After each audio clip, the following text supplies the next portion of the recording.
J'espère que vous allez bien sincèrement. En tout cas, nous voici au 30 novembre 2025 et s'il y a bien un mois qu'on ne risque pas d'effacer de notre mémoire collective, c'est celui-là.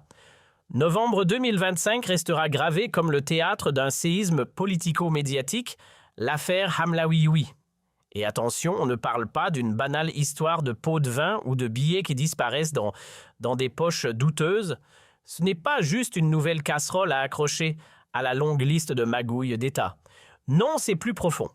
On touche ici à une alchimie toxique entre pouvoir privilège argent sale et décisions truquées où copinage rime avec commandement et où la morale a définitivement démissionné. Oui, mes amis, là, c'est un vrai scandale, un vrai de vrai. Avant tout, rappelons un fait glaçant: des hommes et des femmes ont été arrêtés enfermés 6 jours d'affilée dans les locaux sombres de la brigade de Bandra. Là-bas, ils ont été dépouillés de leur dignité littéralement jusqu'à être laissés nus, tabassés, brutalisés, comme s'ils n'étaient plus que des corps sans droit. Et ce traitement inhumain ne s'est pas arrêté au mur de la brigade, même une fois jetés en prison, leur calvaire a continué. Le tout sans raison légale, sans procédure, juste sans justice, arrêtés sur un caprice, condamnés sur un coup de tête, et qui se permettait de circuler librement dans ces couloirs verrouillés, où la loi est censée s'exercer, une certaine Hamlaoui, mademoiselle bien introduite et c'est peu dire dans les hautes sphères du clan présidentiel de Tebboune. Non seulement elle franchissait les portes de la brigade, comme si c'était son salon, mais elle y régnait en diva intouchable, insultes, menaces, humiliations publiques, et même un geste de trop presque un coup porté à Yassine B, l'homme par qui le scandale du Croissant Rouge algérien a éclaté. Oui, tout ça sous les yeux de ceux censés faire respecter la loi. Ce jour-là, elle ne s'est pas contentée d'hausser le ton. Non, elle a craché littéralement au visage de Yassine Hajar Zouni, ancien homme de presse, ex-porte-parole de la direction centrale du Croissant Rouge algérien. Cet homme-là avait osé parler lui aussi. À peine 24 ou 48 heures après le premier témoignage choc de Yassine B. Hajar est monté au créneau. Dans un exposé chirurgical précis comme une lame de scalpel, il a déroulé le récit de son calvaire: humiliation en série sévices, torture, menaces à peine voilées, et pour couronner le tout, une détention puis une condamnation expéditive, comme dans les meilleurs régimes autoritaires. Et pourquoi tout cela? Pour un simple soupçon. Pour une publication sur Facebook, peut-être un commentaire déplacé ou une opinion jugée trop impertinente envers la grande prêtresse du pouvoir parallèle, alias Hamlaoui, la Cléopâtre made in Alger. Rien d'autre. Pas d'acte, pas de crime, juste des mots. Et pour ça, ils ont été affamés, humiliés, torturés, dépouillés. Le prix à payer pour avoir osé déranger l'ordre sacré. Et voilà, fin novembre arrive. Et devinez quoi? L'affaire s'évapore déjà comme une goutte d'eau sur un trottoir brûlant. L'oubli collectif fonctionne à plein régime. L'opinion publique algérienne, dont la mémoire, il faut bien l'admettre, est aussi volatile qu'un tweet semble déjà passer à autre chose. Faut dire que le peuple a la tête sous l'eau entre les crises, les tensions, les injustices, à l'appel qui peut encore suivre un scandale de plus. Résultat, l'affaire s'efface doucement et ce n'est pas un hasard. C'est exactement ce que veut le système, c'est même son plan A.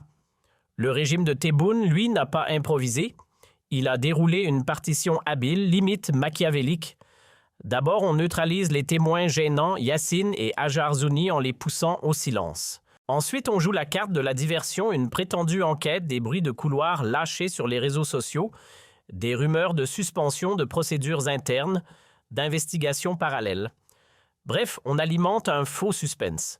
Et pendant que tout le monde regarde ailleurs, on enterre discrètement le scandale sous une avalanche de nouvelles polémiques fraîchement fabriquées.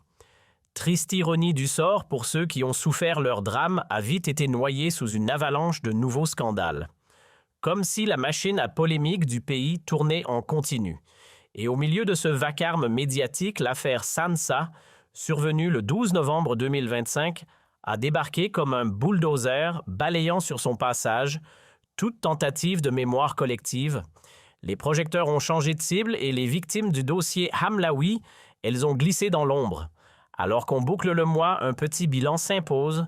Yassine B, l'homme par qui tout a commencé, le tout premier à tirer la sonnette d'alarme. Ancien responsable du Croissant Rouge à Skikda, jeté en prison, brisé par les abus, torturé, humilié, que ce soit dans les locaux de la brigade de Bandra ou dans 2 prisons que l'on murmure être à Bouira et Boumerdès, a fini par s'exiler, contraint de fuir en Tunisie. Un lanceur d'alerte devenu fugitif. Voilà où en est la vérité dans ce pays. Après avoir fui, Yassine B a finalement tendu la main au service de renseignement algérien et eux, très habiles, ont sauté sur l'occasion. Ils lui ont servi un discours bien rodé, presque théâtral.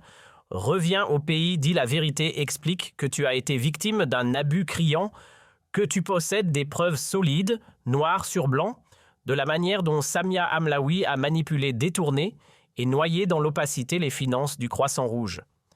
Et ce n'est pas tout. Le discours se faisait de plus en plus séduisant, presque patriotique.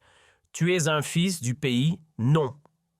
Alors pourquoi rester dehors exposé aux manipulations de l'étranger, aux réseaux subversifs qui t'utiliseront comme une marionnette? Rentre à la maison. Collabore avec nous, rends-toi à la justice. On t'écoutera, on remontera la chaîne des responsabilités. Le président lui-même sera informé, parole d'honneur. Aux alentours du 18 ou du 19 novembre, Yassine a remis les pieds sur le sol algérien. Nous voilà au 30 et surprise, rien n'a bougé. Samia Hamlaoui, elle trône toujours fièrement à la tête du Croissant Rouge algérien et dirige toujours sans le moindre accroc l'Observatoire national de la société civile, un organisme pourtant gravé dans la Constitution. La dame n'a pas été inquiétée une seule seconde. Aucune suspension, rien. Le calme plat. Ah, mais attention, en apparence, on tente de nous faire avaler l'idée qu'elle a été écartée. Plus de signatures, plus de noms dans les communiqués officiels. Tout est mis en scène pour donner l'illusion d'un retrait. Sauf qu'on ne suspend pas quelqu'un en lui laissant libre accès à ses bureaux.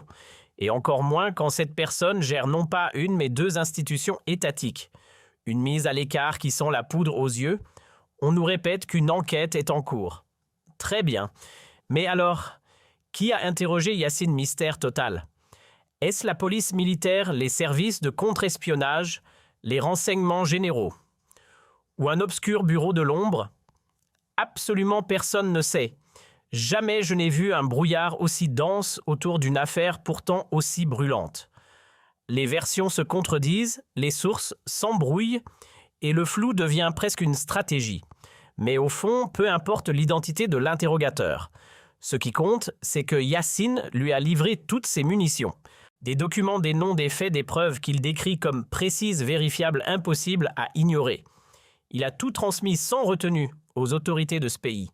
La balle est dans leur camp. Et pendant ce temps, que fait-on de Samia Hamlaoui? Rien. Depuis qu'elle est revenue au bercail, ça fait quoi? 10-12 jours, 2 semaines pleines. Et toujours pas la moindre audition. Pas un appel, pas une convocation, pas un petit message, rien. Elle n'est pas inquiétée, pas dérangée, pas même frôlée par le soupçon. Quand je dis qu'on ne lui a pas touché un cheveu, c'est une image, mais l'image dit tout. Pas l'ombre d'un juge, aucun procureur à l'horizon zéro, enquêteur en vue. Personne dans tout l'appareil judiciaire ou sécuritaire n'a osé convoquer Hamlaoui. Aucun échange, aucune question, même pas un simple regard. Elle, de son côté, joue la carte de la discrétion feinte. Pendant ce temps, des citoyens ont été torturés, humiliés, brisés. La justice a été détournée de sa mission. Des institutions comme la gendarmerie nationale censée protéger ont été utilisées comme des outils de répression. Et ce qu'on appelle traitement inhumain n'est pas un mot en l'air, c'est la triste réalité. Puis, en grattant un peu sous la surface, on découvre l'ampleur des dégâts, corruption à tous les étages. Le Croissant Rouge algérien, censé incarner la solidarité, s'est transformé en machine à détourner des aides. Des fonds humanitaires censés arriver jusqu'aux réfugiés de Tindouf ont mystérieusement changé de destination. La gestion opaque. Les importations suspectes. Les financements troubles. Tout sent l'arrangement entre amis dans le noir. Ce mois de novembre, on a levé le voile sur bien des vérités. Des révélations claires, sourcées, documentées. Vous doutez? Faites une recherche, tapez « Ibtizam Hamlaoui » et observez par vous-même. Nos émissions ne reposent pas sur des ragots ou des jugements à l'emporte-pièce. Ce sont des faits, uniquement des faits. Aucune vendetta personnelle ici, aucun règlement de compte. D'ailleurs, soyons honnêtes, humainement parlant, je pourrais même trouver cette personne plutôt agréable en dehors de tout ça. Mais le problème, ce n'est pas la femme, c'est la fonction. Ce qui dérange, c'est qu'une dirigeante occupant 2 postes clés dans la société civile puisse utiliser son réseau, ses liens étroits avec Abdelmajid Tebboune et ses accointances troubles avec les puissants de son entourage pour faire taire la dissidence. Et comment, en emprisonnant, en violentant, en torturant, en humiliant, jusqu'à fabriquer des dossiers de toutes pièces pour se débarrasser des gêneurs. Là, ce n'est plus une affaire, c'est un séisme démocratique. Très bien, j'entends qu'on donne plus de poids à l'affaire Brahim Bama. Après tout, il y a là des enjeux diplomatiques, des équilibres géopolitiques à préserver. Soit. Je comprends aussi qu'on s'émeuve davantage du cas de Saad Akba. 80 ans, ce n'est pas rien. Un vieil homme incarcéré simplement pour avoir exprimé une opinion sur un événement historique largement documenté dans des ouvrages publics.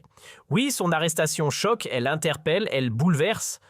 Je ne dis pas le contraire. Et je comprends que tout le monde ait la tête ailleurs. Le dinar qui chute comme une pierre, l'économie nationale au bord du gouffre, le flou politique, les tensions liées au Sahara occidental, le dossier palestinien qui s'envenime, les pressions extérieures. L'Algérie traverse une tempête sur tous les fronts. Mais est-ce une raison pour passer sous silence la torture, la répression et l'arbitraire? Faut-il que chaque crise en enterre une autre? Je ne vis pas dans une bulle. Je vois bien ce qui se passe. Le pays est au bord de l'implosion. Les tensions s'accumulent. Les crises s'enchaînent. Les polémiques surgissent de tous les côtés. Partout où l'on regarde, il y a un feu à éteindre et franchement, on ne sait même plus par où commencer. L'Algérie ressemble à un champ de mines sociales, politiques, économiques, une explosion après l'autre. Mais ici, il ne s'agit pas d'une simple crise parmi tant d'autres. Non, là, on parle de torture. Encore, de 2 citoyens algériens, un homme et une femme, qui ont été brisés physiquement et moralement. On ne parle pas de désagréments ou d'erreurs judiciaires, on parle d'humiliation, de douleurs infligées, de vies piétinées. Leur honneur a été traîné dans la boue, leur humanité niée. Et ce qui rend cette affaire encore plus stupéfiante, c'est que l'une des victimes, au lieu de fuir, au lieu de se taire, a fait exactement le contraire, elle est allée frapper à la porte des autorités algériennes. Elle a tout livré sans retenue, avec l'espoir qu'enfin quelqu'un écouterait. Voilà ce qui, dans cette affaire, dépasse l'entendement. Pendant que Yassine Ben Cheikh n'avait même pas encore été entendu, une information capitale a émergé de notre enquête sur l'affaire Hamlaoui. Dès les premières lueurs du scandale éclaté sur les réseaux sociaux Sama Hamlaoui, elle n'a pas perdu une seconde. Elle s'est rendue comme par réflexe au siège du Croissant Rouge à Alger. Et ce qu'elle y a fait ce jour-là ne laisse place à aucun doute. Elle n'était pas venue pour faire du ménage de printemps. Non! Elle a vidé son bureau méthodiquement. 3 cartons, pas un de plus, pas un de moins. Dedans, des documents. Lesquels, mystère? Ce qu'on sait, c'est qu'ils ont disparu. Comme par magie, elle a débarqué un vendredi jour férié quand les lieux étaient déserts.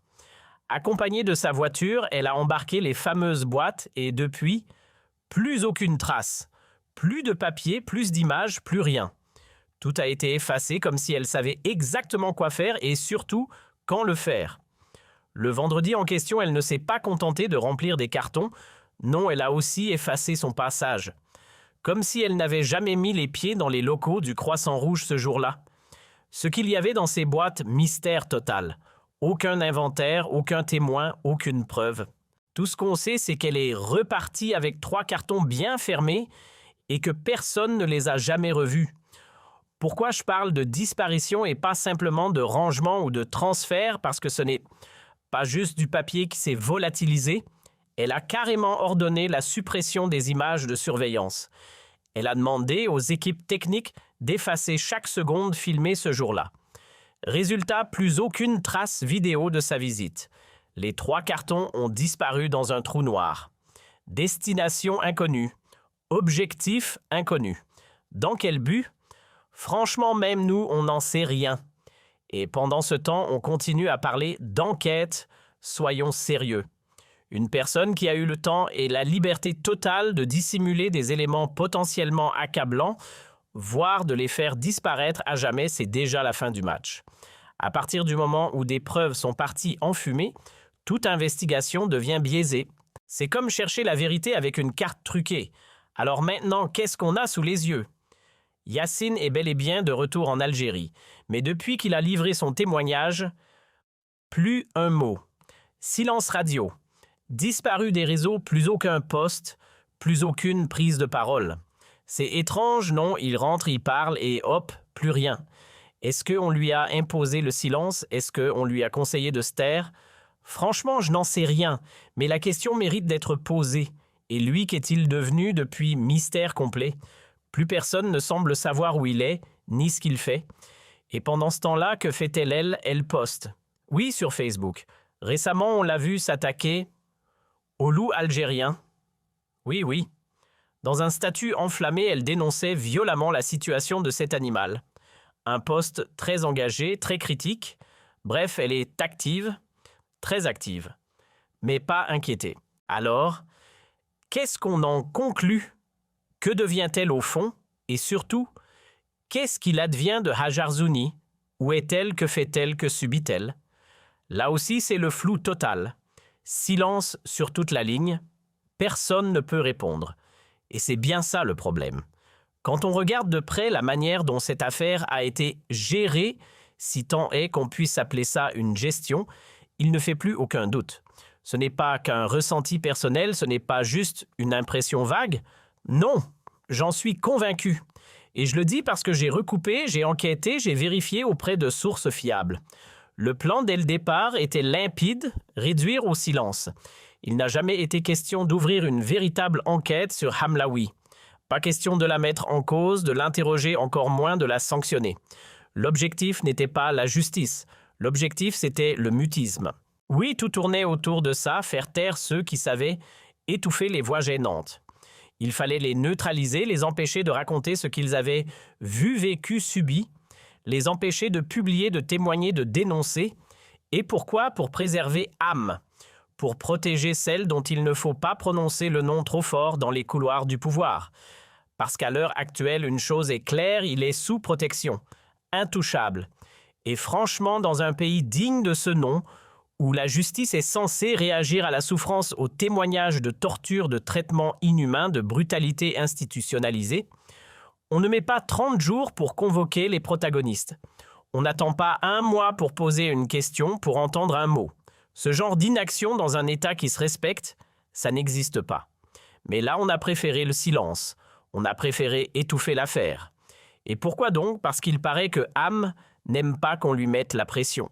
On nous dit qu'il ne faut surtout pas le brusquer, que s'il doit punir, écarter, sanctionner, il ne le fera que s'il y a des preuves irréfutables. Pas de preuves, pas de réaction. Voilà l'excuse, sauf que les preuves, elles sont là. Ham est revenu en Algérie. Il a tout balancé, chaque détail, tout ce qu'il savait. Vous vouliez des faits, vous les avez. Et pourtant, on nous fait encore croire qu'on attend que tout soit bien ficelé avant d'agir. Soyons sérieux. Alors très bien, si vraiment on cherche la vérité, il va falloir confronter Ham aux faits. Le mettre face aux témoignages, aux révélations, aux accusations précises qui ont éclaté au grand jour. Pas de contournement, pas de silence poli. Il faut l'affronter avec le dossier complet entre les mains. Et pour commencer, ce serait enfantin, il suffirait que la DCSA, la Direction centrale de la sécurité de l'armée, se rende à la brigade d'investigation de Bondra. Lancer une inspection, interroger les officiers sur place, les convoquer, les faire témoigner. Idem pour les magistrats du tribunal de Bondra, une audition sérieuse, des confrontations claires. On leur pose les bonnes questions et on voit ce qui en sort. Par exemple, on pourrait très simplement leur demander « Qui vous a ordonné de jeter Haj Zitouni en prison ?» Parce que dans le dossier judiciaire, il y a une expertise qui dit noir sur blanc que Zitouni n'a rien à voir ni de près ni de loin avec les publications Facebook qui auraient soi-disant offensé petit Haml. Et si ça ne suffit pas pour ouvrir les yeux, alors quoi? Alors expliquez-moi, pourquoi les avoir enfermés? Pourquoi les balancer derrière les barreaux alors même qu'une expertise indépendante a conclu à leur totale innocence? Aucune implication, aucun lien avec les accusations principales. Rien. Zéro. Et pourtant, prison. Pourquoi? Parce que dans cette affaire Hamlaoui, les questions s'empilent. Et le plus inquiétant, c'est qu'on commence à se dire qu'on n'aura jamais de réponse. Pourquoi? Tout simplement parce que personne là-haut n'a vraiment envie d'approcher Am Hamlaoui. Personne ne veut lever le voile.